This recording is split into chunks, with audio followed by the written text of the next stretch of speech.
Pourquoi Célestia a envoyé des clous divins sur Teyvat? Aujourd'hui, nous allons voir comment et pourquoi les dieux de Célestia ont détruit des civilisations entières de Teyvat à partir des clous divins.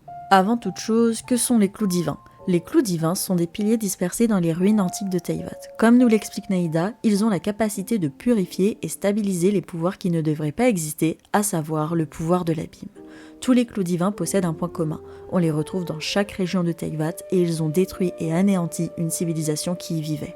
Dans notre aventure à Mondstadt et plus particulièrement au Monde Dragon, nous découvrons des fresques montrant qu'une ancienne civilisation y vivait, nommée Salvindagnir, qui communiquait avec des messagers célestes et qui leur prédisait un bon avenir. Néanmoins, un jour, une princesse eut une vision. Un dragon viendrait menacer la paix. Les prêtres s'empressèrent de demander de l'aide au messager céleste qui ne leur donna aucune réponse. Suite à cela, Célestia envoya un clou divin, ce qui met fin à cette civilisation, rendant la montagne remplie de neige et de vent, repoussant tous les visiteurs.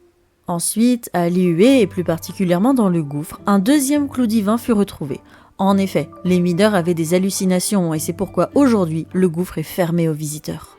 Pour Inazuma, cette théorie existe sur l'île de Tsurumi. Ce sont des spéculations car aucun clou divin n'a été retrouvé. Néanmoins, comme pour les autres régions, aucun visiteur n'y a accès et la météo y est très particulière. De plus, nous retrouvons des loups des abysses, comme si le clou divin qui y était ne fait plus son travail de purification.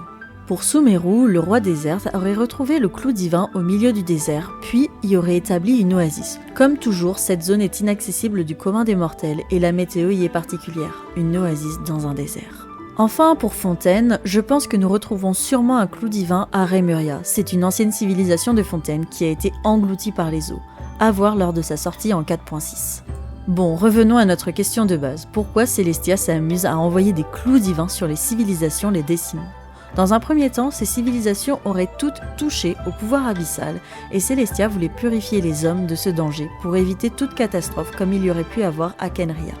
De plus, ces civilisations seraient portées disparues pour que aucune trace du passé n'existe, pour pas que les erreurs produites ne refassent surface aujourd'hui en utilisant ce pouvoir maudit. De plus, le fait que les clous divins soient présents dans chaque région pourrait laisser croire qu'ils surveillent ces régions et d'autres théories portent aussi à croire que c'est à partir d'eux que nous pourrons accéder à Khenria ou Célestia de par leur énergie énigmatique. Et vous, quelles sont vos théories? N'hésitez pas à les écrire en commentaire. De plus, je partage des vidéos sur le lore de Genshin, alors n'hésitez pas à me rejoindre sur Twitch et TikTok. À très bientôt pour de prochaines vidéos.